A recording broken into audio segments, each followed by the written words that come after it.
அனைவருக்கும் வணக்கம் தோழர்களே. எல்லோரும் எப்படி இருக்கீங்க? ரொம்ப மகிழ்ச்சியாக இருப்பீங்க அப்படின்னு நினைக்கிறேன். இன்றைக்கி வந்து பார்த்தீங்க அப்படின்னா, ஆஸ் பர் நியூ சிலபஸ் வந்து ஓரெழுத்து ஒரு மொழி வந்து கண்டிப்பாக இருக்குது இல்லைங்களா? ஸோ நார்மலாகவே அதில் வந்து அட்லீஸ்ட் ஒரு 2 கொஷினாச்சும் கம்பல்சரி வந்துடும். ஸோ அது ஓரெழுத்து ஒரு மொழி பார்த்துட்டு அது ரிலேட்டடாக என்னென்ன கொஷின்ஸ் கேட்டிருக்காங்க அப்படின்னு சொல்லி கீழே பார்க்கலாம். இந்த பிடிஎஃப் வந்து நம்ம டெலகிராம் சேனலில் ஷேர் பண்ணுறேன். சேனலில் ஜாயின் பண்ணிக்கோங்க. வாங்க வீடியோக்குள்ளே போகலாம். ஓரெழுத்து ஒரு மொழி அப்படின்னா ஈ, பூ, கை ஆகிய எழுத்துக்களை கவனிக்கணும். இவை ஒவ்வொன்றுக்கும் பொருள் உண்டு. இவ்வாறு ஓர் எழுத்து பொருள் தரும் சொல்லாக அமைவதே ஓர் எழுத்து ஒரு மொழி அப்படின்னு சொல்லுவாங்க. இதில் வந்து நன்னூல் என்னும் இலக்கண நூலை எழுதிய பவானந்த முனிவர், நன்னூல் என்னும் இலக்கண நூலை எழுதியவர் யார்? பவானந்தி முனிவர். தமிழில் 42 ஓர் எழுத்து ஓர் மொழிகள் உள்ளன அப்படின்னு சொல்லி குறிப்பிட்டிருக்கார். ஸோ எத்தனை ஓர் எழுத்து ஓர் மொழிகள் உள்ளது? 42 ஓர் எழுத்து ஓர் மொழிகள் உள்ளது. அது ஓர் எழுத்து ஒரு மொழி அப்படின்ற அதை பற்றி யார் குறிப்பிட்டிருப்பா அப்படின்னா பவானந்தி முனிவர். பவானந்த முனிவர் எழுதிய நூல் என்னது? நன்னூல்.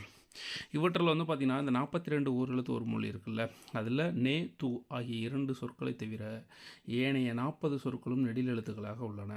அப்போ ஓர் எழுத்து ஒரு மொழியில் எத்தனை எழுத்துக்கள் நெடில் எழுத்துக்களாக உள்ளன அப்படின்னா 40 எழுத்துக்கள். எத்தனை எழுத்துக்கள் குறில் எழுத்துக்களாக உள்ளது அப்படின்னா நோ, து ஆகிய 2 எழுத்துக்கள். ஓகே, ஒரு எழுத்து ஒரு மொழி பாருங்க. ஆ அப்படின்னா பசு, ஈ அப்படின்னா கொடு, ஊ அப்படின்னா இறைச்சி, ஏ அப்படின்னா அம்பு, ஐ அப்படின்னா தலைவன், ஔ அப்படின்னா மதகு தாங்கும், மதகு நீர் தாங்கும் பலகை. இப்போ உயிரெழுத்துக்கள் 12 இருக்குல்ல, அதில் நெடில் எழுத்துக்களை மட்டும் சொல்லியிருக்கார் ஃபஸ்ட்டு. ஆ, இ, ஊ, ஏ, ஐ, ஓ அப்படின்றது. ஓகேங்களா? அதே மாதிரி பாருங்கள், கா சீரியஸில் கா, கூ, கே அதெல்லாங்க கே கிடையாது, கை, கோ அது வரைக்கும் இருக்குது. அப்போ கா அப்படின்னா சோலை, கூ அப்படின்னா பூமி, கை அப்படின்னா ஒழுக்கம், கோனா அரசன் அப்படின்றது உங்களுக்கு நார்மலாக ஞாபகம் இருக்கும். இதில் வந்து காடு அப்படின்னு சொல்லுவோம் இல்லைங்களா? ஸோ கா அப்படின்னா சோலைன்னு வச்சுக்கலாம், கூ அப்படின்னா பூமி, கை அப்படின்னா ஒழுக்கம். அதே பண்ணி பாருங்கள், சா. ஸோ இறந்து போன்னு சொல்லுவாங்களா, சாவு அப்படின்ற மாதிரிலாம் சொல்லுவாங்க இல்லைங்களா? சா அப்படின்னா இறந்து போ, சி அப்படிம்போம்ல, ஸோ அந்த மாதிரி ஞாபகம் வச்சுக்கோங்க. இகழ்ச்சி. சே அப்படின்னா உயர்வு, சோ அப்படின்னா மதில். அடுத்து தா சீரியஸில் பாருங்கள், தா அப்படின்னா கோடு, தீ நெருப்பு, தூய்மை, தே கடவுள், தை அப்படின்னா தைத்தல் அப்படின்னு வச்சுக்கலாம். அடுத்து நா அப்படின்னா நாவு, நீ முன்னிலை ஒருமை, நே அன்பு, நை இழிவு. அடுத்து நோ அப்படின்னா வறுமை. அதாவது நா, நீ, நே, நை, நோ அது வரைக்கும் கொடுத்துருக்காங்க. அடுத்தது பா சீரியஸில் வந்து பார்த்தோன்னா பாடல், பூ மலர் நமக்கு தெரிஞ்சிருக்கும், பே மேகம், பை இளமை, போ அப்படின்னா சொல் அப்படின்னு அர்த்தம், செல் அப்படின்னு அர்த்தம். அடுத்தது மா அப்படின்னா மாமரம், மீ வான், மூ பூ, மே அன்பு, மை அஞ்சனம், மோ முகத்தல் அப்படின்றது யா வரிசையில் ஒன்றே ஒன்று மட்டும் தான் இருக்கும். யா அப்படின்னா அகலம் அப்படின்றது ஞாபகம் வச்சுக்கோங்க. யா அப்படின்னா அகலம், யா வரிசையில் ஒரே ஒரு இது மட்டும் தான் இருக்கும். அடுத்தது வா வரிசையில் வந்து பார்த்தோம் அப்படின்னா வானா அழைத்தல், நார்மலாக தெரியும். வீணா மலர், வை அப்படின்னா புல், வௌ அப்படின்னா கவர். அடுத்தது இது ரெண்டுமே வந்து என்னென்னா குறில் எழுத்துக்கள். நோ, தூ மேலே பார்த்தோம் இல்லைங்களா? நோ அப்படின்னா நோய், தூ அப்படின்னா உன். இந்த யா அப்படின்றது அடிக்கடி கேட்கப்படுற ஒரு கேள்வி. ஏன்னா யா வரிசையில் ஒன்று தான் இருக்கும் இல்லைங்களா? யா அப்படின்னா அகலம். ஸோ இது ரிலேட்டடாக டிஎன்பிசி ப்ரீவியஸ் இயரில் என்னென்ன மாதிரி கொஷின்ஸ் கேட்டிருக்காங்க அப்படின்னு பார்க்கலாம். அதுக்கு முன்னாடி இது என்ன பண்ணுங்கள், ஒரு சீட்டில் ஆ வரிசையில் மட்டும் ஆ வரிசையில் எழுதிக்கோங்க ஃபஸ்ட்டு. அடுத்தது கா வரிசை, அடுத்தது வந்து சி, அந்த மாதிரி ஒவ்வொரு வரிசையை எழுதிட்டு நீங்கள் உங்கள் கண்ணில் அதிகமாக படுற மாதிரி முன்னாடி வந்து ஏதாவது ஒரு இடத்துல ஃபிக்ஸ் பண்ணி வச்சுக்கோங்க. ஸோ இப்படி போகும்போது வரும்போதெல்லாம் பார்த்துட்டே இருந்தீங்க அப்படின்னா உங்களுக்கு வந்து இது எல்லாமே ஞாபகம் இருக்கும். ஓகேங்களா? ஸோ எல்லாத்தையுமே வந்து ஷார்ட்கட்லாம் தேடிட்டு இருக்க முடியாது. ஸோ டைரெக்டாக போனால் மட்டும்தான் ஈஸியாக வந்து நமக்கு என்ன பண்ணும், மறக்காது. அதுக்கு நம்ம திரும்ப திரும்ப இந்த மாதிரி பார்த்துட்டே இருந்தோம் அப்படின்னா ரொம்ப பயனுள்ள வகையில் இருக்கும். அடுத்து பாருங்கள், இது வந்து வி என்ற ஒரு எழுத்து ஒரு மொழி குறிக்காத பொருள் எது அப்படின்றாங்க. ஓகேங்களா? காற்று, மலர், கொள், பறவை. ஸோ இந்த மாதிரியும் கொஷின் கேட்குறாங்க. ஸோ வி அப்படின்னா மலர்ன்றது நமக்கு தெரியும் இல்லையா?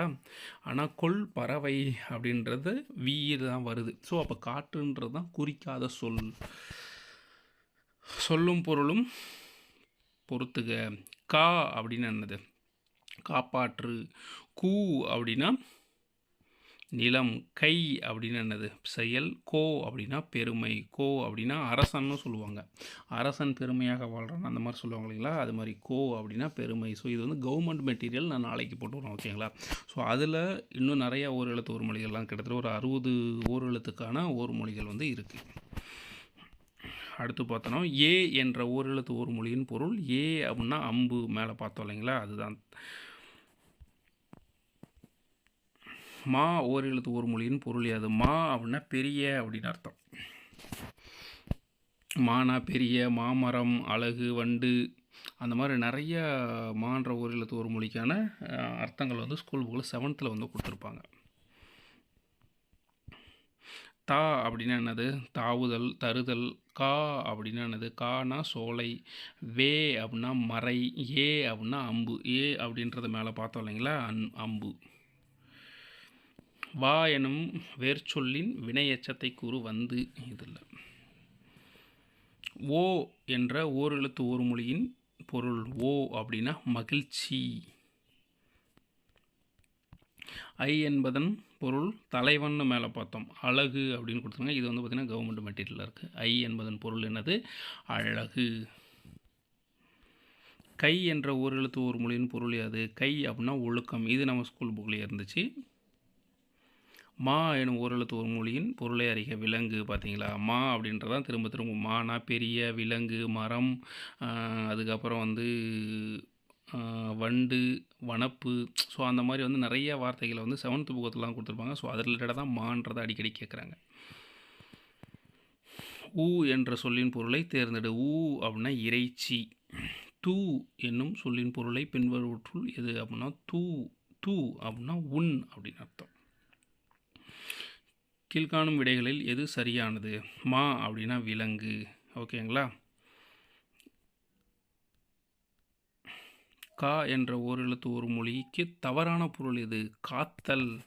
கா அப்படின்னா அரசன், காற்று, மயில். இது எல்லாமே சரியானது.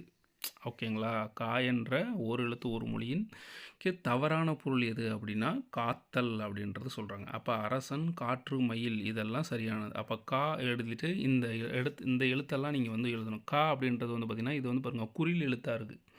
ஓகேங்களா? ஸோ அவர் என்ன சொன்னார்? நன்னூலார் வந்து 42 எழுத்துக்கள், அதாவது 2 குறில் எழுத்துக்கள் தான் இருக்குதுன்னு சொன்னார். ஆனால் இதில் பார்த்தீங்கன்னா கா அப்படின்ற எழுத்தும் இருக்குது. இது வந்து கவர்மெண்ட் மெட்டீரியலில் தான் இருக்குது.